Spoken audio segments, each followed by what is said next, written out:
The 1980s, the true first decade for gamers. Yes, the 70s was the decade when really we saw the birth of gaming, specifically as we would see the birth of course, the Magnavox Odyssey, as well as Pong, and had its own device, or the Atari 2600.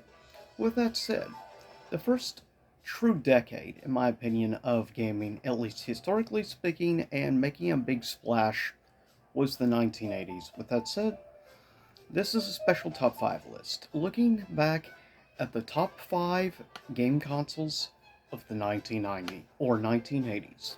And we are looking at specifically home consoles, and that is it. Not looking at handhelds or anything. With that said, also basing on the fact that I've got to experience these myself, whether I own or I got to play at like my cousins or a couple of my friends from back in the day. With that said, coming in at number 5 is a unique console. I got the ability and luckiness to actually get experience, sadly, not back in the day, but at retro game conventions that I would attend every single year. It would be there in the special gaming room area, which was a Japanese anime convention called Tsubasacon. With that said, though, coming at number 5 is a little console that had its own built in screen and everything. It was ahead of its time. It would use what was called vector graphics rather than traditional 2D graphics.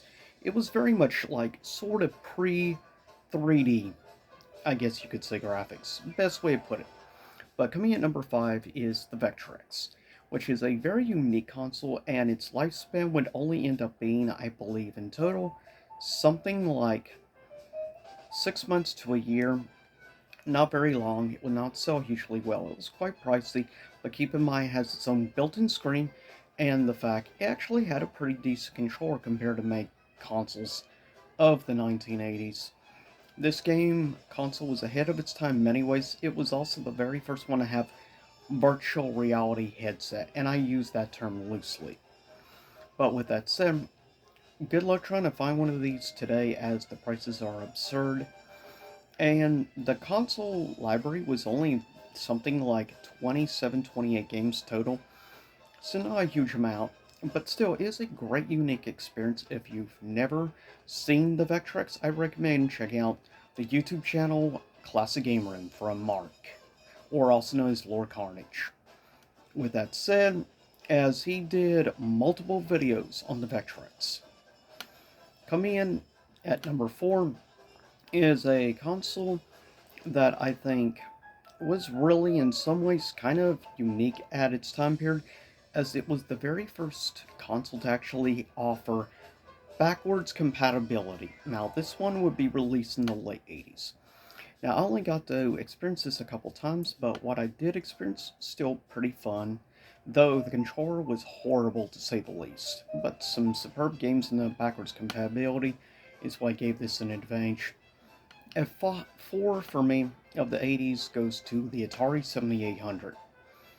The 7800, as a fact, it was backwards compatible with the Atari 2600, gave it quite a bit of advantage, and being the first console, though it was not backwards compatible with the 5200, though that was the biggest flop. I would say it was even bigger flop than the Jaguar. Well, with that said, yeah, the Atari 7800 is a superb, actually great console from the time period. It's just the controller is bizarre to say the least, but still fun. Coming in at number 3 goes to the original NES. I'm sure most people would have that like number 1, but I'm going based on personal experience, and I've actually never owned an original Nintendo in my life. Only the retro or re-release on like Super Nintendo and stuff like that. With that said, third place goes to the original NES, though I did get to experience a lot at one of my friends' a lot. Specifically, though, we mostly played usually either Super Mario Bros. 1 or Super Mario Bros. 3, and probably the other main games we usually would play back then on the original NES was also a classic called Donkey Kong. as well as another classic on the called Ice Climber, which is a game I have a real fondness for because of the nostalgia. But still, coming at number two is one I'm at least happy to say that I have, and I got to experience the very first game I ever experienced on it was a classic game of the time period called Space Harrier. Later on, would also get the very first Fancy Star game, one of the greatest early era JRPGs. For me, though, coming at number two is the Master System, made by Sega, as it had many great on-rail shooter type games at the time period. Specifically, I would say F-15, as well as a chopper game. Like, there was a lot, and even I actually really enjoyed the original version of Double Dragon, also in the Master System, besides classics like Space Harrier and many others. It is great, and I do have a definite fondness, more so than probably some people out there, just because I was lucky enough to actually experience to an extent. And also, I think the Master System has actually a pretty decent controller, in my opinion, at least of the time period.